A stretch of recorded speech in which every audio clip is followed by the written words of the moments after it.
Prišli z krásneho, hornatého, ale malého Slovenska do obrovskej a rozmanitej krajiny s cudzími jazykmi a obyčajmi.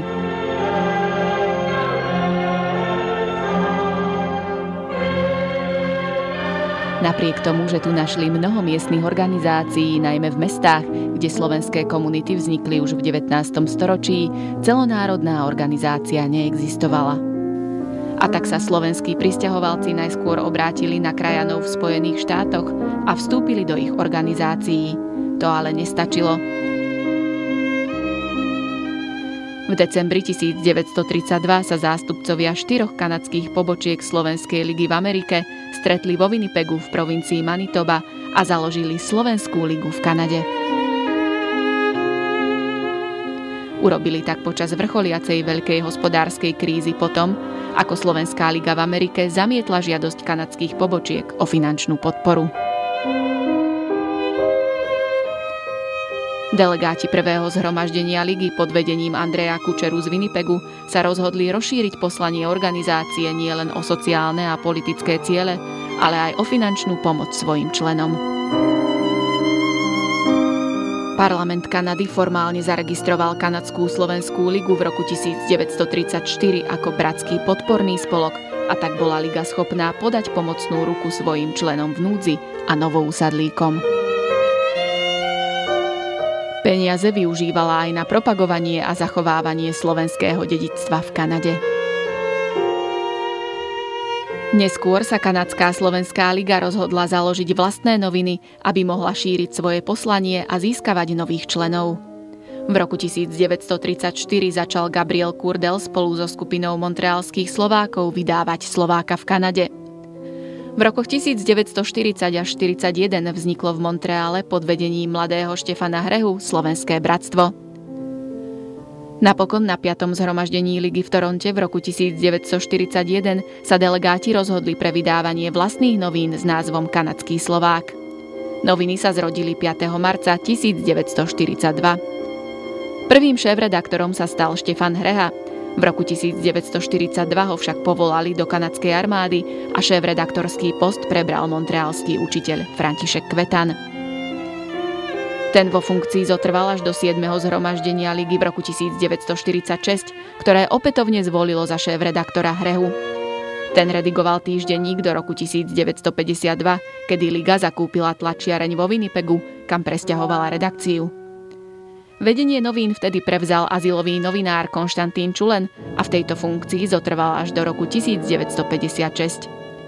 Liga potom predala winnipegskú tlačiareň a presťahovala týždenník do Toronta, kde ho viedlo niekoľko šéfredaktorov. Boli medzi nimi Štefan Rajšteter v rokoch 1957 až 1970, Andrej Brázda v rokoch 1970 až 1994, Andrej Gajdoš v nasledujúcich 2 rokoch a od roku 1996 Julius Behul, ktorý noviny rediguje dodnes. Liga dotuje Kanadský Slovák od počiatku až doteraz. Začiatkom tohto roku noviny oslávili 65. výročie. Po dosiahnutí autonómie Slovenska v októbri 1938 liga jasala a keď Slovensko vyhlásilo nezávislosť v marci roku 1939, tešila sa ešte viac.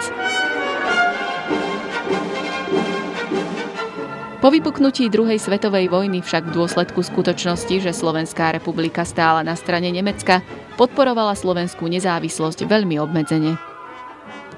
Liga darovala sanitku Červenému krížu Kanady a jej 186 členov slúžilo v kanadskej armáde, kanadských kráľovských vzdušných silách a kráľovskom kanadskom námorníctve.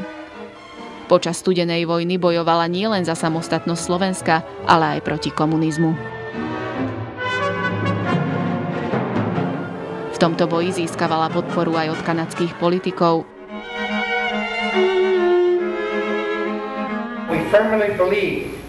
V roku 1993 členská základňa ligy s nadšením prijala vytvorenie druhej Slovenskej republiky.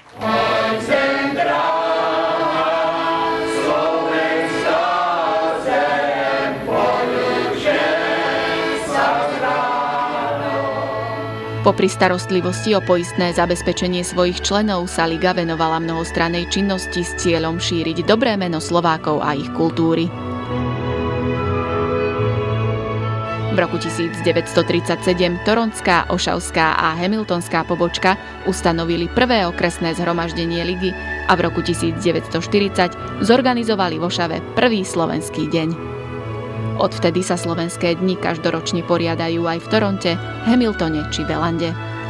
Neskôr sa k podobným oslavám pridali aj pobočky v Montreale, Windsore, St. Catharines, Thunder Bay, Winnipegu a New Westminsteri v Britskej Kolumbii. V súčasnosti sa v rámci pobočiek ligy pravidelne organizujú prehliadky slovenskej kultúry v Kanade, slovenské divadelné predstavenia, výstavy, voľby kráľovnej krásy a podobne.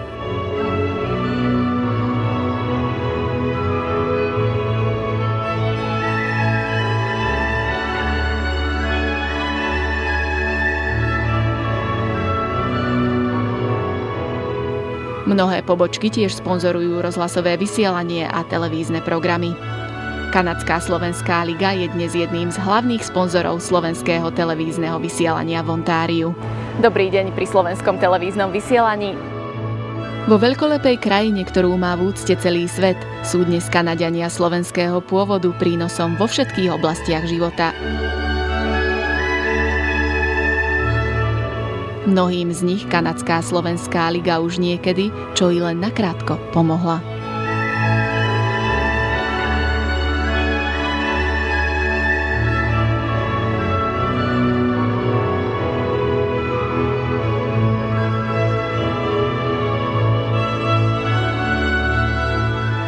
Máme všetky dôvody byť na ligu hrdí, oslavovať jej výročie a pozerať do jej svetlej budúcnosti.